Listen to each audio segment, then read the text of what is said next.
Greetings, dear, precious, magnificent, divine being that you are.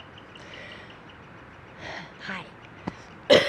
I don't say hello because that means go to low hell. You have to understand how your mind operates in its compartments and how that is controlling you. And my topic is get it. You are an eternal. As an eternal, you're never born and you never die. In the Vedas, they call that the Atma, or the soul. And it depends on where you're doing your research, because you don't make a belief system out of any research. Research, for me, is about finding clues. And I told you I like to say I'm a spiritual sleuth, detective, looking for clues. And that means when you find a clue as to the treasure house of the pleasure, of divine pleasure of the soul, and that you when you do your research, you aren't locked in to any one source of knowledge or information.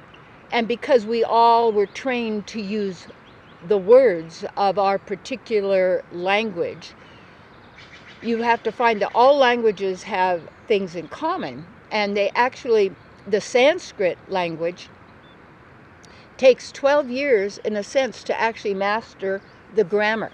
I got a little thing in my eyes here. To master the grammar. And my teacher, Haridas Shastri, from India, he's passed on, but yet I was one of his only couple students in the Western world. And I was able to spend years studying from him. And he had 12 PhDs in all different areas of Vedic knowledge. And he started that when he was very, very, very young. He kind of ran away from home and knowing what he wanted to do and who he was. Well, anyway, when you're a researcher, it's not about making campsite on one bit of information or knowledge that you have. Instead of being very open and willing to go into studies that people say are taboo, or you shouldn't look there, or don't go over here, or don't do this, because I can make those choices myself. And when you are willing to, what would you say, blow your mind, what happens, it liberates you, because people say, well, you got to think out of the box. Thinking makes reality story boxes, and it limits a person within the cube of a box.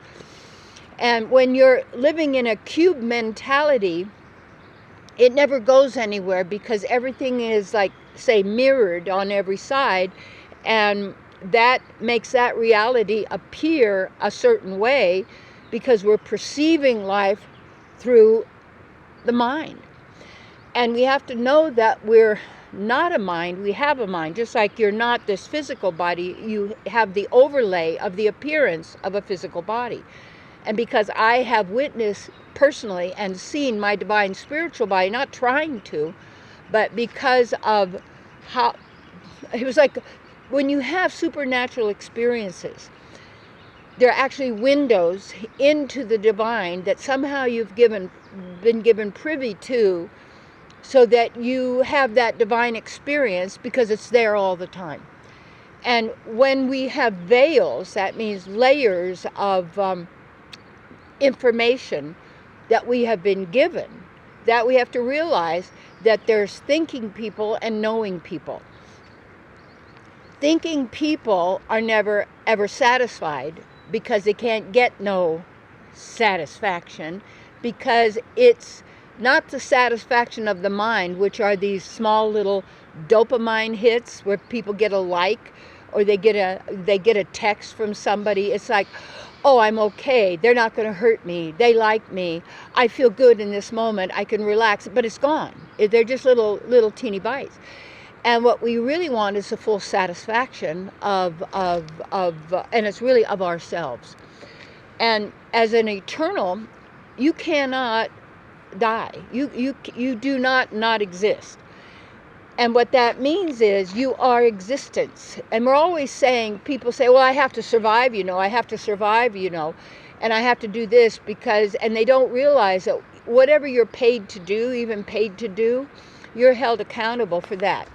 And whatever that may be, you're going along with that. I was very surprised that someone that I had been close friends with many, many years ago and had recently seen again as a dear friend, and I was so shocked because of the work that she's in, how she's compliant with people who abuse children, even though believing she's doing good for children or animals. And people, what happens is when people get so enticed by material things, money, prestige, fame, adoration, they also focus on people who are famous, people who are, say, celebrities, or people who are, whether that's in sports or music or theater or movies or television or whatever it may be.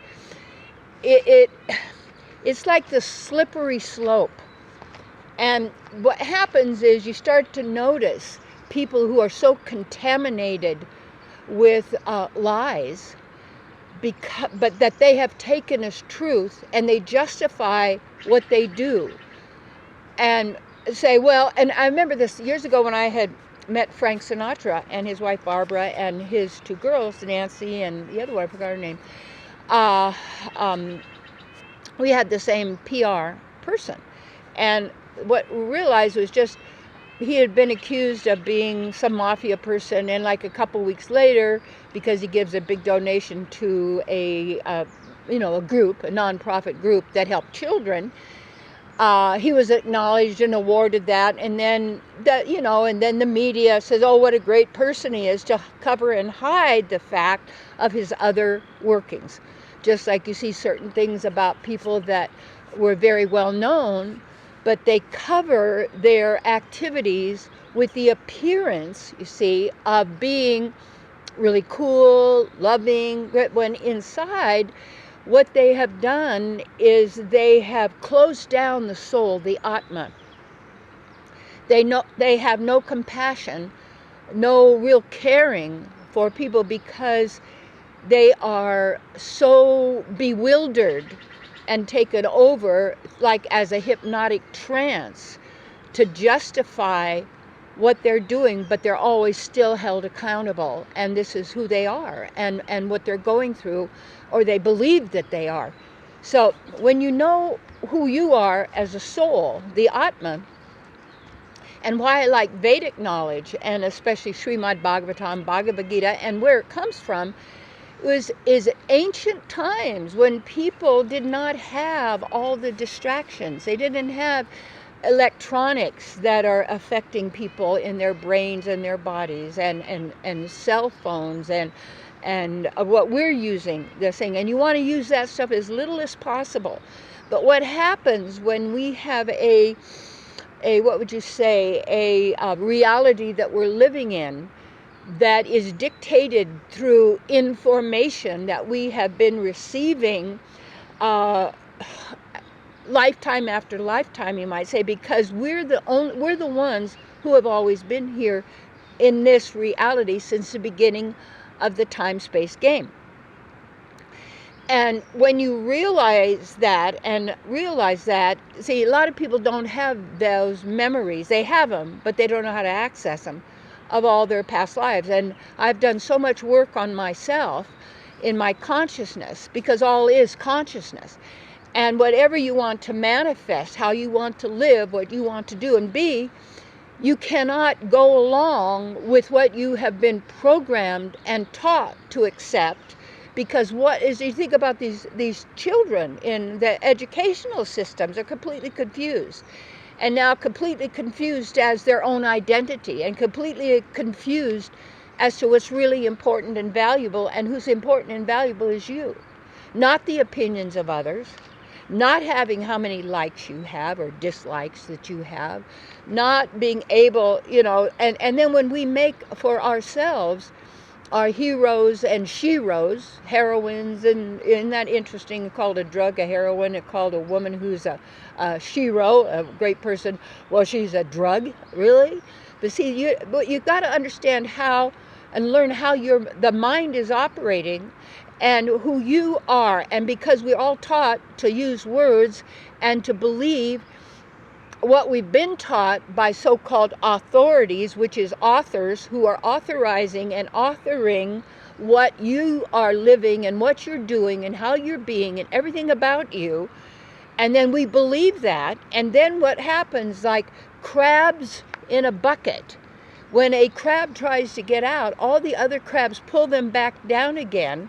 So therefore, through information, words, thoughts, beliefs that make laws and rules, and if you say, I've got that Oxford Dictionary, which you can't even read because it's so tiny and it hurts your eyes to see the big thing, but this big book with all tiny words, that's this reality, because it is manufactured in that way through us, because we're the Atma, the soul, you might call it the Shakti of the Shiva. We are the energies of the energetic that produces this reality through us.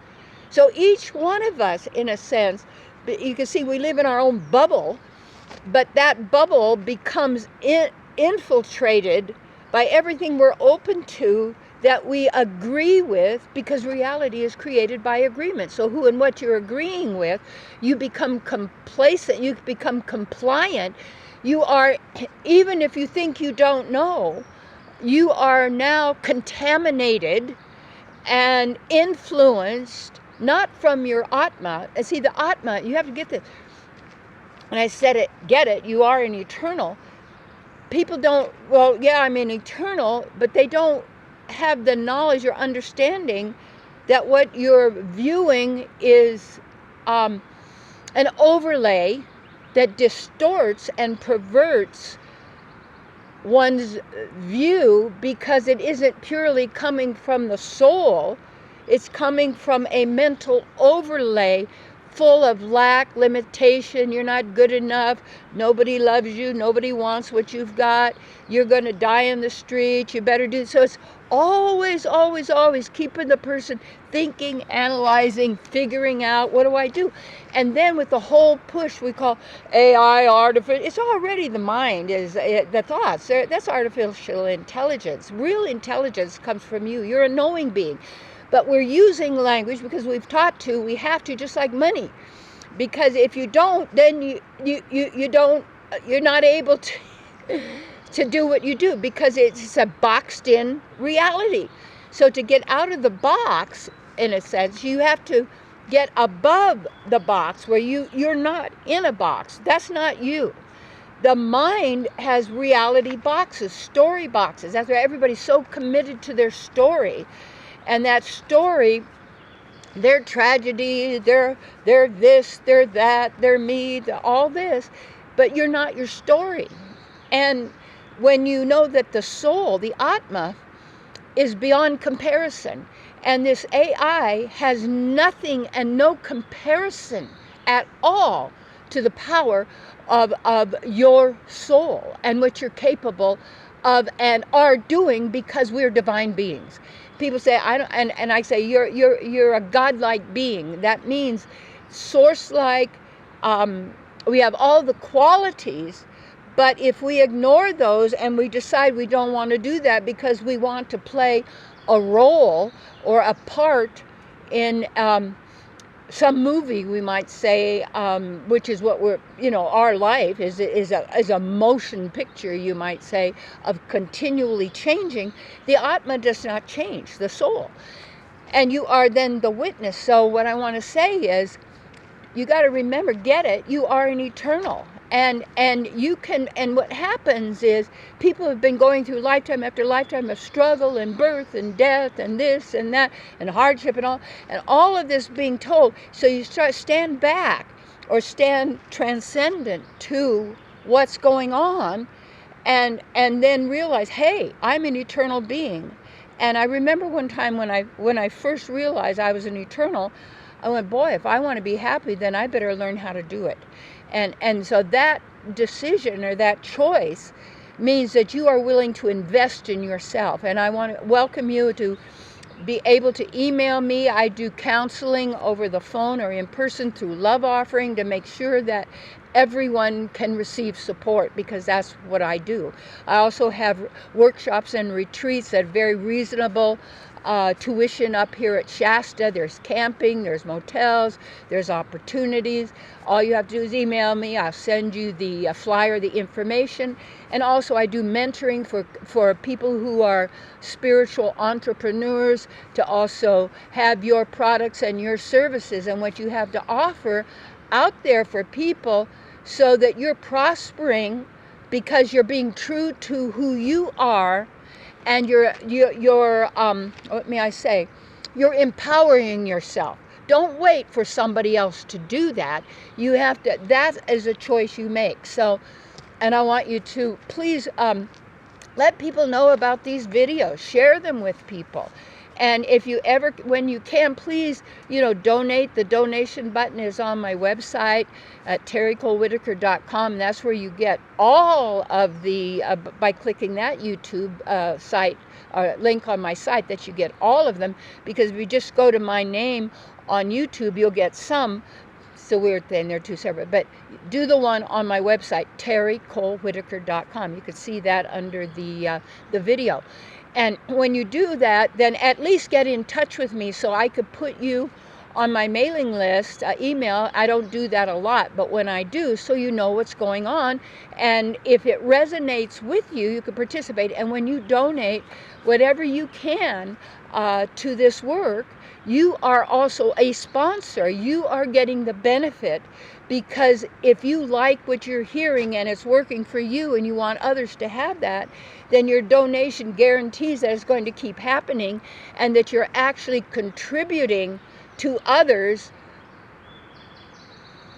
We're doing that together, because that's how I want to thank all the people who have contributed and who are helping out, because we're all still playing, in a sense, the money game, but we want to shift it to the gifting. And you vote with your dollars, in a sense, because what you focus on and what you put energy on, which is even money energy, or however you do that, you're going to grow that. And the other thing is going to starve, because it's no longer being given your life force. So I want to thank you so much. And whatever it is you can contribute, whatever it may be, that is so wonderful, because it helps us to be able to offer this teaching to anyone in the world who wants it, and no one is left out. And also that that I'm able to even talk with and help people who want to communicate through the phone or in person for counseling sessions. So anyway, love you lots, and hey, get it. You are an eternal